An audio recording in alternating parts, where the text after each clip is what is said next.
The topics and opinions expressed on the following show are solely those of the hosts and their guests and not those of W4WN Radio, its employees, or affiliates. We make no recommendations or endorsements for radio show programs, services, or products mentioned on air or on our web. No liability, explicit or implied, shall be extended to W4WN Radio, its employees, or affiliates. Any questions or comments should be directed to those show hosts. Thank you for choosing W4WN Radio.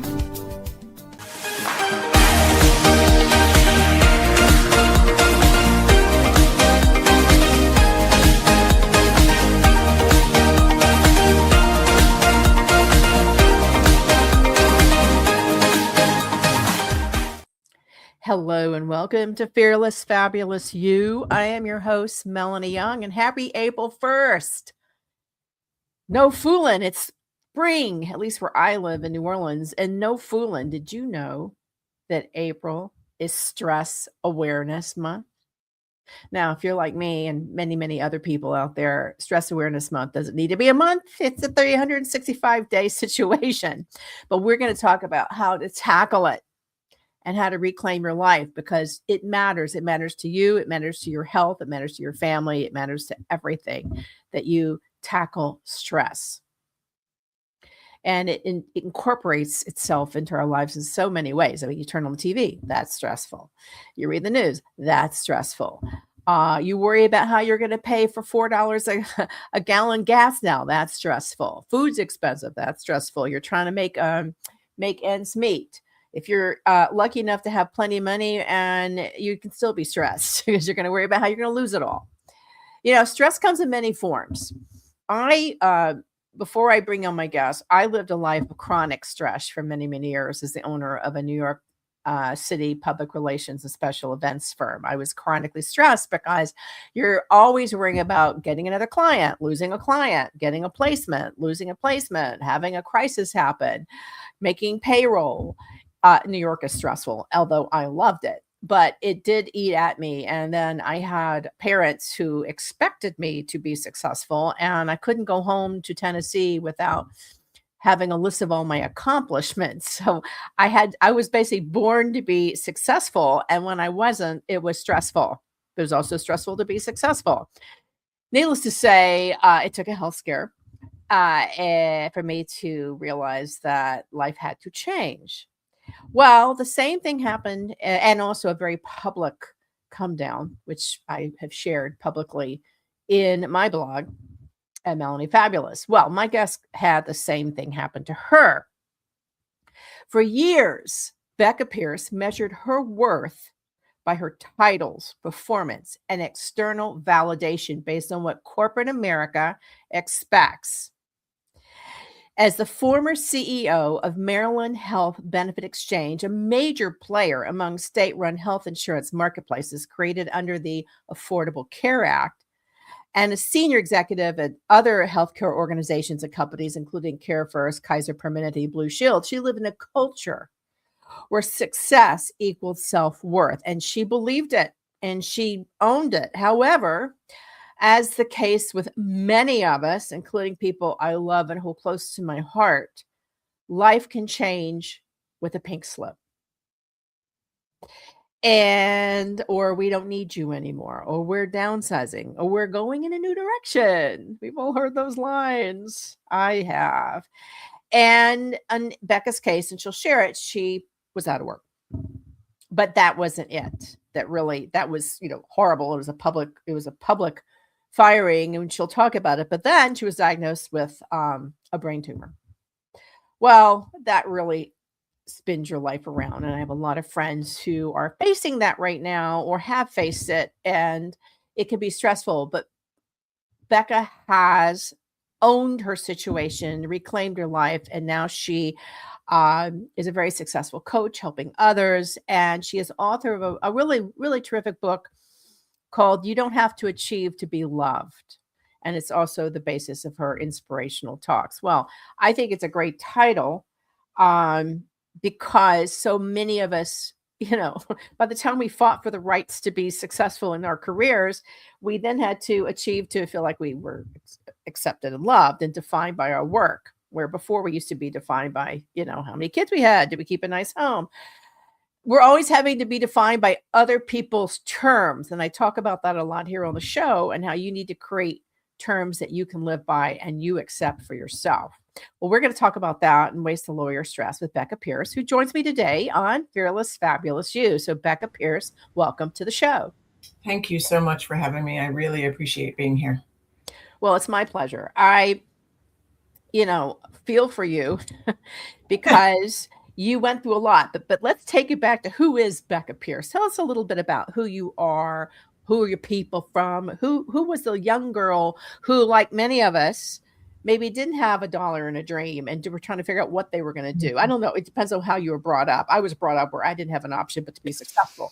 How were you brought up?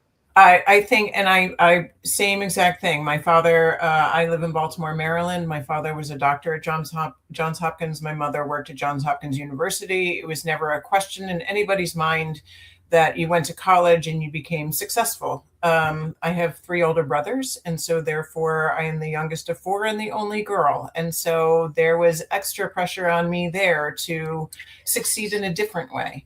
And I just remember, the entire, my entire upbringing was about this, this expectation. And I think I have a personal belief that it may be generational, that I was raised by a woman of the silent generation, and she had a different expectation on herself, just like you said. Like, maybe her definition of success was different. Did she stay married? Did she have a clean house? Did she do this?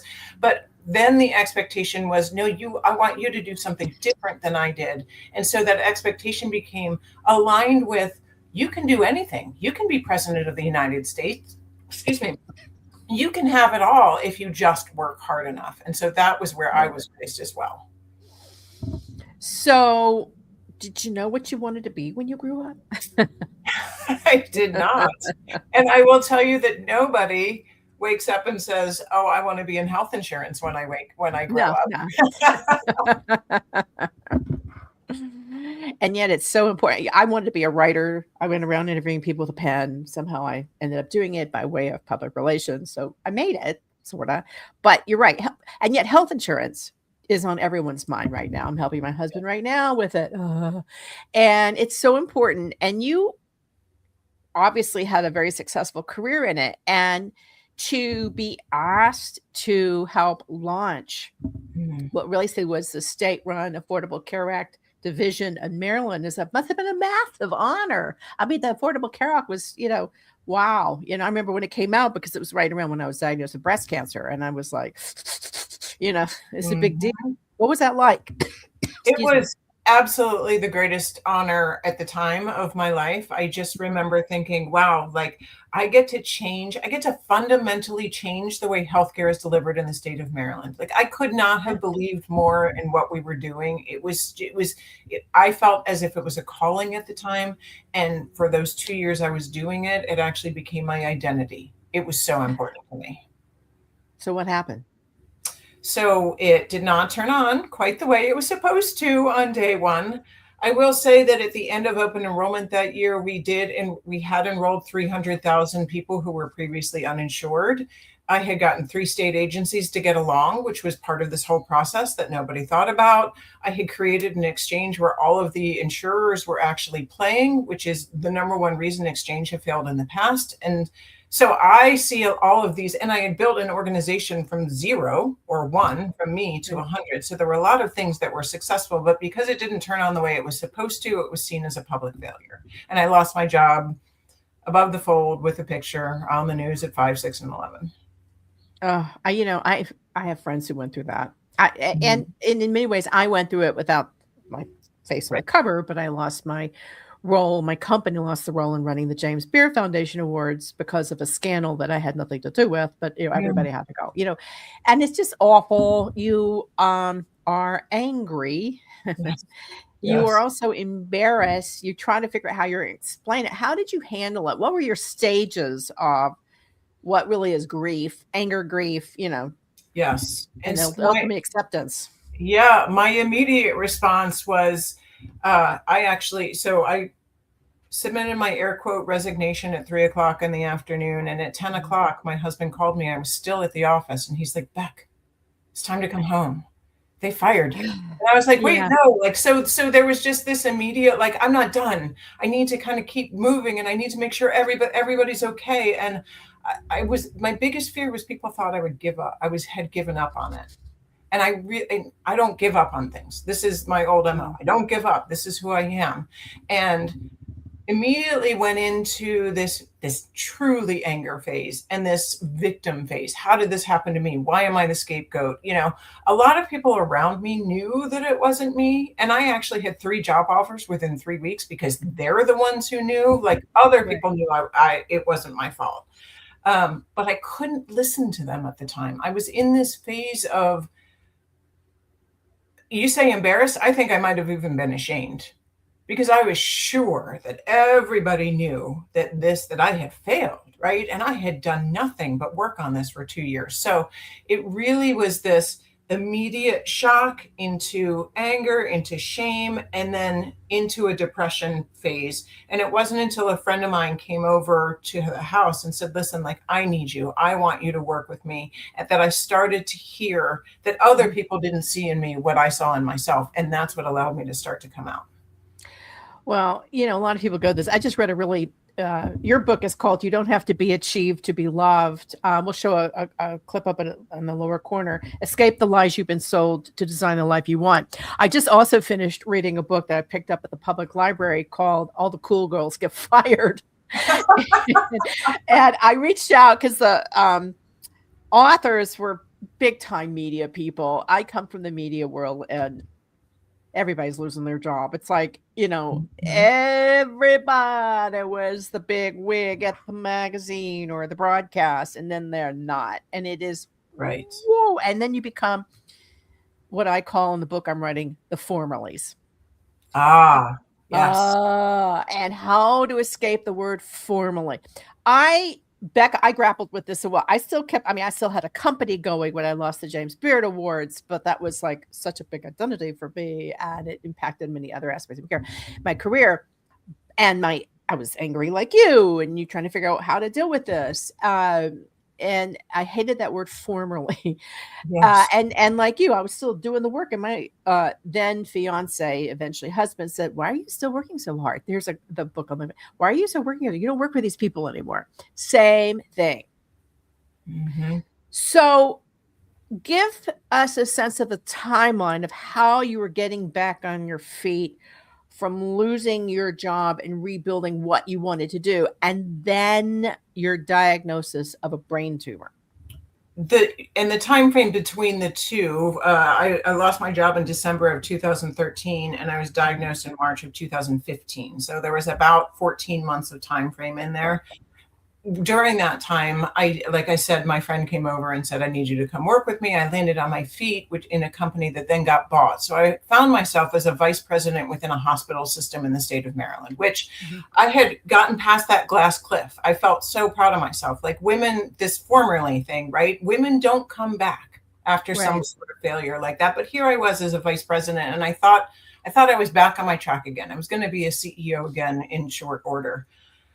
At the time, in about February, I had been losing my hearing for about 2 years. And yeah, and I had just ignored it. I didn't have time. I didn't think about it. Who has time? You know, whatever the reason at the time that we all play with ourselves to say, ignore the symptoms, to go to the doctor. Right. And be clear that had I gone to the doctor when this first happened, all of the outcomes would have been completely different. How long did you wait to go to the doctor? I waited 2 to 3 years. Oh. I just assumed that I was going deaf in my left ear. My dad had gone deaf when he was young, you know, until somebody said to me, single-sided deafness isn't normal. And so I finally went to get my hearing checked to find out I had a brain tumor the size of a ping pong ball, that because I had waited all of that time was now growing into my brainstem, and I needed surgery imminently. Wow. And when I came off that table, my face was paralyzed. My face was paralyzed for a full year. I'm now deaf in my left ear because of the surgery. I'm mostly blind in my left eye because my eye doesn't close. Like, all of these impacts, I had to learn to walk again. All of these impacts would not have been as drastic had I gone to the doctor when I first found out about it. Wow. Yeah. Note to self, PSA, please go to the doctor. Well, I am a big believer in that. And I'm probably, I go for everything. I mean, I'm getting my head checked. I'm getting everything done because I'm like, oh, I don't know, I'm forgetting stuff. It's my brain, Once you go through it, it's like I'm a cancer survivor. Everything's like, oh my God, I'm forgetting everything. Could it be? Whatever. You Yes. go get stuff checked. You're not a hypochondriac, everybody. You're being proactive about your health. And that's really what you learned. You had to be proactive about your health first, and then you had to be proactive about what you wanted your life to look like afterward, because you don't want to get sick again, right? Yes, yes, yes, yes, for sure. And I think that's the thing. It's also the doctor's job to be there for you. You're not wasting their time. It's, you're not, like you said, you're not a hypochondriac. It's time to go. And once you receive a diagnosis, then you can figure out what to do about it. Right. So do you think the stress had anything to do with it, or was it just bad luck? I have thought about that a lot. In fact, I just went to see my eye doctor recently, and we were talking about my book, and she said, she had said that she had seen a lot of women, high-powered women recently, who had gotten cancer because of the stress, and they believed it was because of the stress. Now, mine was not cancerous; mine was benign. But who knows why it began to grow in the first place, and what stress may have done to create that scenario. Well, stress is, I think stress is like the flame that burns it. Everybody, because when I was doing my research for my book, getting things off my chest, stress wasn't and all my stress was not a direct link to causing cancer. However, it ignited the other issues and the toxicity that can lead to it. I mean, stress is just it wears you down. It wears your resilience and your body down, and you got to get on top of it. So your work, how long did it take you to recover from the brain tumor, and what were some highs and lows, and how did you deal with it? So the ultimate recovery, I was in the hospital for a week. The ultimate recovery before I went back to work was about 6 months. During that time, I did, like I said, I had to learn to walk again, and talk about the introduction of vulnerability, people, right? Especially for high achieving women, this is not something that we talk about lightly, right? Like we have spent our lives putting up our armor and proving to everybody that we don't cry, we don't do anything, we're ready to go. And my then 7-year-old daughter had to walk me to the bathroom. She caught me falling down the stairs. Like there's no way to avoid vulnerability. So that recovery was all about learning physically how to walk again, how to get my brain to communicate again, how to, with a paralyzed face, there's a lot of things that are a problem. Eating. Yeah. And so just learning all of those things physically, but then mentally, the recovery was really about understanding that there was all of these things that I knew before, all of these things that I believed, that if you just try harder, if you just work harder, you can make it. I had to learn that those things are not true. That sometimes your body wins, and your job is to do the best you can to help your body do what it needs to do. Yeah. And you have to listen to your body, because everybody's healing journey is different. How did your family handle this? So my parents had recently moved back to Baltimore, and so they were with us constantly. They live, fortunately, less than a quarter of a mile away, and so they were with us constantly. My husband is a duck. Everything rolls off his back, and so he just rolled with every punch that was there. Wow. He went to every doctor's appointment with me. He did everything with me. And my daughter, at the time, like I said, she was 7, and she was very involved in all of that. And about the time that I started to get better at 6 months in, she started to deteriorate, and she ended up with severe anxiety because she didn't want us to leave the house. She was afraid that if mommy left the house, something was going to happen again. And so she had to be in therapy for a while, and we really had to work through that piece, because I finally had to say to her, I've got it. I'm the mommy. I understand that you needed to help me, but I got it. Thank you. And so she had some PTSD from this. Yeah, exactly. And today, she's now a freshman in college, and she's doing wonderfully. And she says that she doesn't remember that time period. So, Yeah. So that's huge. It does wear, for anyone out there, you have to kind of be, even though you are focusing on healing, you do have to have those sensitivities to your family. I'm recovering from a multi-part restoration surgery that's just been a little harder than I thought. And I have to remember that I have a husband who's dealing with it with me. And for everybody out there, illness touches everybody. So does the loss of a job. I mean, everything, adversity, setbacks touch everybody, not just you. So you've got to think in the bigger, but you don't need to be a hero to anybody.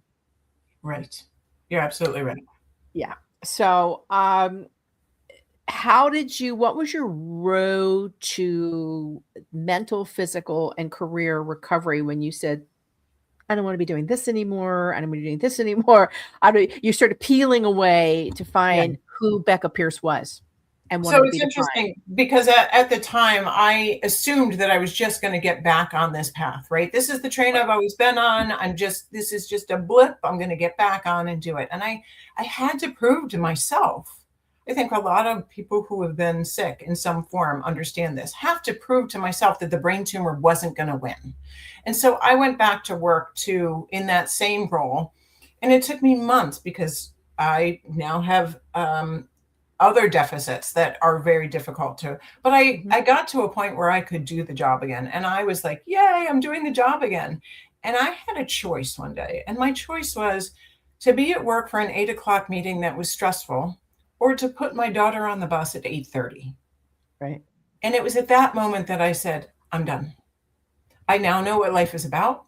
I don't need the stress anymore. I don't want the stress anymore, because as we talk about stress, there was a time in my life that I thrived off that stress, right? I believed that it was the stress that made me better and I can handle anything, right?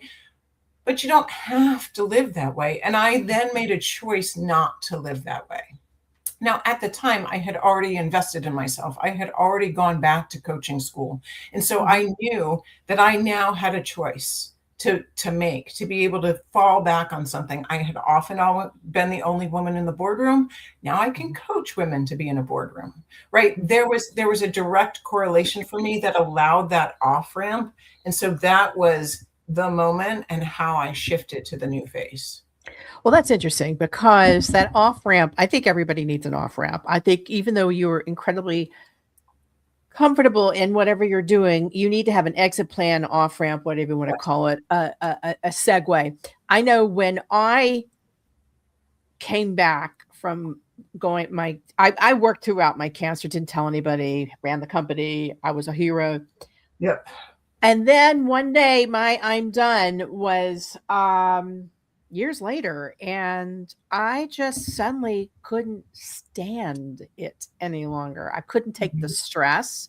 I had a meltdown in front of the computer. I didn't feel anything fit me anymore. I didn't feel comfortable in the role. It just itched, and I started to itch. I literally started to itch. And I just, even though my husband, you're the best in the business, you should keep going. This is how you make all your money. But it felt wrong. It just felt like I was not in my element anymore. And it was a tough decision to walk away. And I didn't have an off ramp other than I could write and speak, but it's good you had an off ramp, because I think everybody needs it in this economy right now. I have friends who are losing their job. They don't have an off ramp. They don't have a game plan. They don't have backup. Unless you have enough money to sit back for a while and float, you better know what's going to go next, because unfortunately you still got bills to pay. Yeah, you really do. And I think that it's very difficult if you don't think about it prior. Right. I would suggest you start thinking now about what are your the skills that you can carry with you, your transferable skills. You are not stuck in the role that you're in. And if you think about that now, because what happens is when something happens, when you lose your job, when they're downsizing, insert whatever it is, you're in shock and you don't have the capacity to see beyond yourself, to see what other people may see in you. And so doing that prep work is just self-love. Yeah. And you need to, and it's hard because you're down. You hate the word formally. You want to have to figure out how to reintroduce yourself to people, which is really hard. I tried on a couple of hats in that area and then took offense when it all boiled down for me, when I actually took offense when somebody introduced me as a blogger. I went ballistic. I went ballistic. But that, Becca, I realized was my fault. If they saw me that way, then I need to do some brush up work on how I'm presenting myself. So you've got to put together the package you want people to see in you. Yes. And own it. And believe in it. Yeah, and believe in it. And the believing part was hard. Because you go from here to here to here, you got to bounce around a bit. So you have a successful coaching career now. Congratulations. Thank you. Coaching is a strange business because I get pitched all the time. I've done coaching. It's why did you decide? And for everybody out there, coach is a big word, like consultant. You have a specialization. So in your elevator pitch nutshell, how would you say your coaching helps people? Who is your audience? So here's what I say about my coaching that's different than other people's coaching, because first of all, I've been a coach now for 10 years, which is rare in the business because the coaching industry is just blown up. And so a lot of people have been around for 6 months or a year. Over the past 10 years, what I recognize is that I bring to the table the old CEO. What's the bottom line? What are we doing? What is the impact on your business discussion? Aligned with the post-surgery, can't we all just sing Kumbaya? Thank God I'm alive. And so half the time we're focused on the emotion, and half the time we are truly focused on what is the impact of that decision and what's keeping you from that. And so one of the core values that I bring to the table is kind directness and helping people see in themselves what they don't see in themselves. And so I work with high-powered women who are trying to figure out what's next, whether that is they do want that next career, move up in that next role, or they're kind of like us. They've kind of woken up and went, I'm done, but I don't know what to do next. And I help people find that emotional courage to move on. And it is, sometimes it's the emotional courage you have, but you just don't know how to make the next step. And it gets more daunting. I'm helping somebody right now. It's daunting because you don't know, the way it works is different than the way it worked back when you were doing the other thing you were doing. Absolutely. And it's getting more complicated right now, particularly when you use online tools and AI, and the process is different. Starting a business is always going to have a formula to it. If you decide to go the entrepreneur way, you got to do an assessment. You got to do a SWOT analysis. You got to do a business plan. You have to know how you're going to fund the business. You got to know that one you got. But if you're looking to transition your career and you don't want to be an entrepreneur, and you got to figure out how to go from, I was successful in this industry, but I want to leave that industry and go to another one. Right. How to translate those skills and translate the message that you're just as good in there, even though you don't, have this, and this, because you're going to be competing against 100 other people. Right. For sure. And it's harder now because there are 100 other people. I mean, I think about all those out of work journalists right now and all those out of work, everybody's right now. A lot of people are out of work. I'm going to say 100. I'd say there's 1,000 other people. Tens of thousands. I just read, was it Oracle? Just let everybody, 30,000 people go on an email. Emails with Post-it note. I'm like, wow. Where are all those 30,000 people? Where are all these people finding work? I don't know. It's just amazing. But I see an opportunity to find them all and channel them and help them find work. So you wrote, you don't have to achieve to be loved, escape the lies you've been sold. Good point. And design the life you want. Well, I completely agree with that because I grew up where I had to be a success. Whatever it was, I had to be a success. I could not come home for Christmas unless I had, my list of achievements. So when I lost a lot of my business for various reasons, it was kind of like I had to go home with my tail between my legs, and my parents were embarrassed, and that felt bad. So how did you, what is it that you want top line your readers to get out of the book? And then we can talk about, we talk about mourning the past and unfortunate awareness and then getting one foot in front of the other. What do you want your readers to get out of this? Because you have a lot of work, you have a lot of tips and worksheets in here. So I would say there's two things. And the first one is, and you hit on it actually in the intro, that there's a good chance you're living somebody else's definition of success. So Right. going back to your parents, you were trying to achieve their definition of success. Right. If you're wondering, what is my family going to say? And by that family, you mean you're saying your parents or your extended family, you're living somebody else's definition of success, and which may not be your own. And Right. so the number one thing that I want people to do, because a lot of people have never done it, is actually write down your own definition. What does success mean to you? How do you know? Because otherwise you're just moving the goalposts on yourself every day anyway. So number one, define your own definition. Number two, time is the only currency that matters. We are sold that money, the title, the power, that all of these things matter, but the only thing that matters, I'm here to tell you, without you having to go through any situation, any health scare, the time is the only thing that matters. And if you learn that now, then maybe it gives you that space to redefine your definition. Right. And you're right. Success. First of all, why do you have to be? Let's just start with, why do you have to be successful? Right. I mean, I'm married to someone who doesn't care about being successful. It drives me, the success hungry person, not so, because I don't know any other way. I'm like a racehorse. I got to win. And I don't like the idea of being put to pasture. So it's a lot of it is how you run as a person. Like, as I said, I'm a racehorse. I like to win. I don't want to be put to pasture. I find other ways. There are some people who just want to sit around and live life, and success isn't important to them. And I think that's really important to underscore. If you define success in the way that you just want to be happy and smell the flowers and bake rye bread or whatever, and whatever, that's your life. You want to hallelujah. Yes, do it. Yeah. Yes. And that's success. So success does not have to be tied, as you said, to money. How many people do? Career, getting married, having children, being a pinnacle. It doesn't have to be any of it. It can be just living life on your terms, which is what I always say, define your terms and not measure up. But it's so hard because there's all that, social media is the worst. Social media, magazines, it was always feeding me.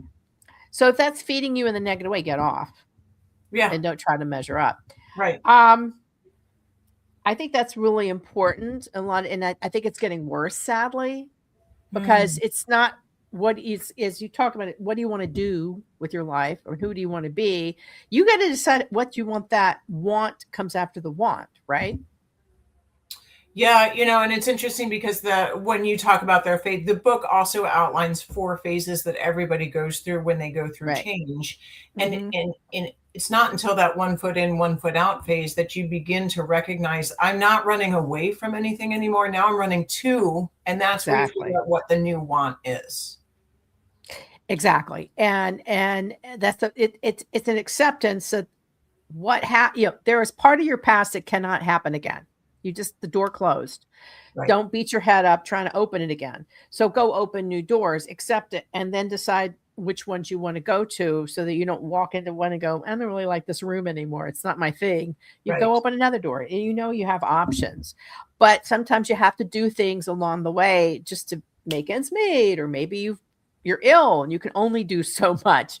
So you have to accept limitations when they come, but realize they may only be temporary. Right. Right? Yep. I think it's interesting. You're a runner. Yes. So I want to talk about how you handle any current stress you have, because even though your life sounds like you've turned it around and blah, blah, blah, you got stress. You will always have stress. Yes. So, because it is just it's like stress is like hunger, right? You have hunger pains. So you run. How does running help you?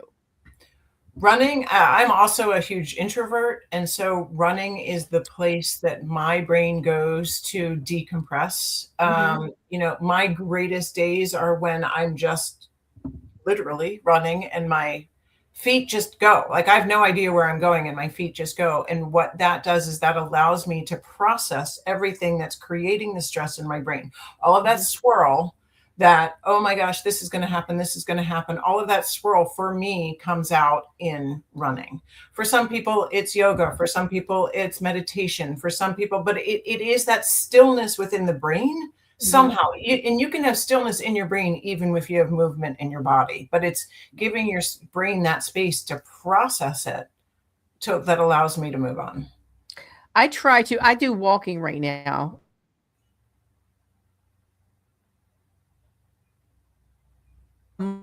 To have stillness, just to be still, and just to lie there and think. I did it this morning. I was in a reflective mood, and I just had quiet and stillness. And I think that's really important, particularly when you are someone who has always been on the fast track, to allow that slow down and be still.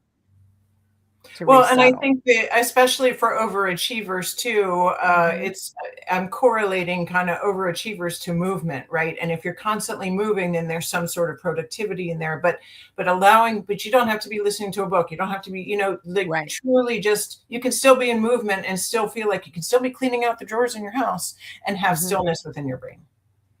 When I was going through chemotherapy, speaking of, and my brain was a mishmash of just not thinking straight, I would organize drawers. And that was my stillness. But I could also keep my brain focused. And it was, and I still do that. I'll go tackle a drawer or a closet. And that's don't bother me. I'm in my mode. I'm organizing things, which helps me organize in my head. Yes, you're absolutely right. Yeah. So it's really interesting. So you have something called the Phase 4 summary, the Clearly Me summary. How do you define, what does that mean? And how do you define your Clearly You now? So Clearly Me is the 4th phase of the process. And this truly is the rest of your life. This is when you stop apologizing for being this new person. This is when you wake up and say, for you, I'm not a blogger, I'm this, right? Really defining who you are and owning it and living that rest of your life. And for me, there are times, I think for everybody, and I think it's important to hear, right? Like, I'm not the coach who's going to be like, I've got it all figured out, right? There are days that I go back to, questioning whether I made the right decision and worrying about money and doing all of the things that I have worked on to get past. And recognizing that every day of your life it's a little bit like yoga. It's a practice, and giving yourself that grace for where you are that day and saying, oh, well, today maybe I'm a little bit sad that this is happening, but I'm also, there's a part of me that's sad. And there's also a part of me that's ecstatic about the fact that I am where I want to be and I'm moving forward. And so that for me is my Clearly Me. Well, coaching is a tough business. I mean, I moved away from it because of the word funnel and all the marketing terms. I'm like, damn, it's going corporate on me. I coached some people. They loved it. They became coaches and they're stressed out. I coached someone and now she's a successful coach. Whenever I'm talking to her, she sounds so stressed out. I'm like, okay, what happened? Because she's working all the time because she's a coach and she doesn't have a boundary in terms of off hours, on hours, off. It happens also in public relations. It happens in writing. I mean, I have to get off the computer, social media and content. It happens with everything. You still got to create your boundaries. Yes. So whatever you decide to do doesn't take over your life. Yes. For whatever reason, right? Yeah. I mean, I think so for me, it was, my boundaries are hard and fast. And I think what are they? I don't work on weekends. I don't work after 6. Absolute hard stop at 6 o'clock, but usually after 5:30. I don't work Monday mornings. I don't work Friday afternoons. Like, I have created this space for me and I think it's because I worked so many hours at the exchange, and I went for 2 years without going to my daughter's school. Like, I gave so much up then that it's like a complete 180 that those boundaries are so hard. But I think it's really important for people to recognize, like, it's okay to put boundaries in place. Like, it's okay to say, I'm not going to respond to email after 7 o'clock, or I'm not going to send an email to my client or to my clients or my staff after 10 o'clock, right? Like, creating those boundaries is what's going to help you, even if you're staying where you are now, to find the space to be a different person. And you'll manage your stress. I mean, I will admit that's been one of my toughest things is to set boundaries, because I do a lot with Europe. So I had to adjust my schedule over the years because of Europe. But that's okay, because I wake up, I don't have an alarm clock. I wake up, I have my little mornings routine, and then I'll get Europe out of the way. I get a lot of things out of the way, but by 4, I'm done. I want to go take a walk. Don't talk to me, so I don't schedule anything. And same with weekends. And I used to work a lot of weekends because that's when all the events were. So learning to create the boundaries and enough. And it can be hard if you're going the entrepreneurial route, because the business owns you for a while. And that's very hard. That's a whole nother ball game. Yes. And, I've covered that topic many times. But this purpose of this is to explain that, first of all, you got to keep boundaries in control and define who you want to be and your terms, because you don't want to get sick. You want to stay on, you don't want to lose yourself and your self-worth, right? And I think that's important. But something you brought up here and I got all that out of the book, and I totally live it myself, but something you did bring up that I do think is more, is you also have to have that off ramp. Yes, for sure. Because we don't build enough of those, do we? No, I mean, I think it's easy to get caught up in the day-to-day of where you are, whether you're a business owner, whether you're an employee, or wherever you are in the world. It's easy to get caught up in, okay, this is what I'm doing, and perfecting that, doing that well feels really good and is powerful. And at the same time, recognizing that what you're building can be transferable to something else. I think that's where people get stuck, and recognizing what can be transferable to someplace else. And nothing lasts forever. I mean, we're seeing it now more than, it's just been waves of changes, but no industry stays the same. Even Wall Street, ups and downs. I mean, I had so many friends lose their job on Wall Street. I had so many friends lose their job in the media. I had so many jobs with advertising, and it was waves and waves and waves. You need to have kind of a plan in place, and the financial one, yes, but also kind of like your off ramp, or in the case of a health thing, what do I want to do next? So you're not completely caught off guard, and it's hard because you're just living your life. Most people are guard. But I think you've done great, Becca. Congratulations. That was not an easy path. I respect you immensely for it, and I love what you've been able to do to rebuild and help others, particularly women, see a path forward. So congratulations. Thank you. I mean, again, I do what I do so other people don't have to go through the pain and heartache that sounds like both of us have gone through to get to the point where we are now. Well, I created the show. It's a labor, for the same reason. Like I had a voice that was silenced for years in public relations because nobody wanted to hear from me. And I had something to say. And it started. So the book is You Don't Have to Achieve to Be Loved. Escape the lies you've been sold to design the life you want. And I see your website is up, morebeccapearce.com. Thank you so much. Stay well. Thank you. You too. It's been a pleasure to be here. It's been a pleasure. And let's stay in touch. And for everybody out there, I hope you've been inspired. Remember, April is No Stress Day. It's Stress Awareness Month. But the key is to be aware of your stress all the time and say, get the hell out of here. I don't want you in my life stress. I want to have my life with joy. Remember this, you have the choice in life to live it how you want. Don't live by terms defined by others. Know when to get out, when you're ready to move on. And then always choose fearless and fabulous in everything you do. Thank you.